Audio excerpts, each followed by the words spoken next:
مرحلہ شروع ہوتا ہے. پھر یہی خیال جو ہے جو بار بار آپ کے اندر آتا ہے، پیدا ہوتا ہے، چونکہ تربیت ہوتی کوئی نہیں اور مجالس اختیار نہیں کی جاتی. جمعے میں بھی صرف وہ 2 رکعتیں پڑھنے کے لیے جاتا ہے، بلکہ بعض اوقات وہ بھی گول ہو جاتا ہے.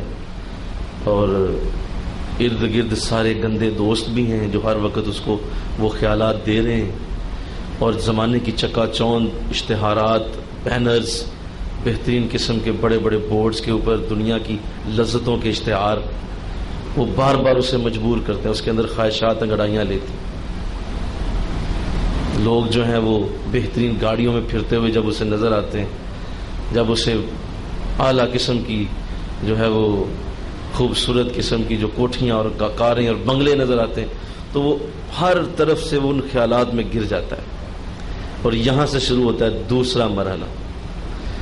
پھر وہی خیال اس کی آرزو بن جاتا ہے. پہلے خیال ہوتا ہے، پھر بولیے کیا ہوتا ہے، بولیے، بول دیجیے. پھر وہ آرزو بن جاتا ہے، یعنی وہ طلب بن جاتا ہے.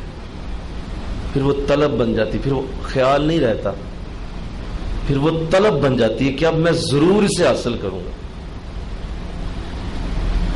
پھر وہ اس کو حاصل کرنے کی کوشش میں لگ جاتا ہے، کیونکہ طلب پیدا ہوئی، پیاس پیدا ہو جاتی ہے. اللہ اکبر. آقا اسلام کی ایک بڑی واضح حدیث موجود ہے. آپ نے ارشاد فرمایا، انسان کے دل میں، بندے کے دل میں 2 محبتیں اکٹھی نہیں رہ سکتی. اللہ نے اس دل کو اس طرح بنایا ہے کہ اس دل کے اندر 2 محبتیں اکٹھی نہیں ہوں گی.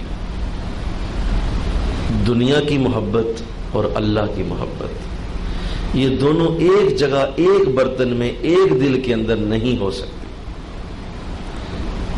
اگر اللہ کی محبت ہے تو دنیا کی نہیں ہوگی، اور اگر دنیا کی ہے تو ہرگز اللہ کی نہیں ہوگی. یہ دونوں ایک دل کے اندر جمع ہونا محال ہے، ایسا ممکن نہیں، اس کی ترتیب ہی نہیں ہو سکتی. ایک ہی وقت میں آپ شیطان کے پجاری ہوں اور اللہ کے بھی پجاری ہوں، یہ بھی نہیں ہو سکتا. تو چونکہ ایک دل میں 2 محبتیں اکٹھی تو ہو نہیں سکتی، تو لہٰذا پھر یہ شخص جس کی طلب ہی دنیا بن جاتی ہے، وہ اللہ سے دور ہوتا ہوتا ہوتا اس کا فاصلہ بڑھنا شروع ہو جاتا ہے.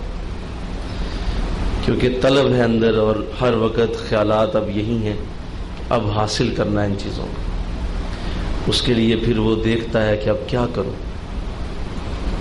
پھر وہ کاروبار یا وہ دنیا کے جتنے معاملات ہیں، کپڑا ہے، زیور ہے، پھر وہ خوبصورتیوں کے تمام چیزیں ہیں، پھر وہ اچھے سواریوں کا طلب کرنا ہے، پھر وہ اچھے صوفوں کا طلب کرنا ہے، اچھے بیڈ کا ہونا ہے، پھر وہ اچھا جو ہے وہ ڈرائنگ روم سجانے کی فکر میں رہے گا.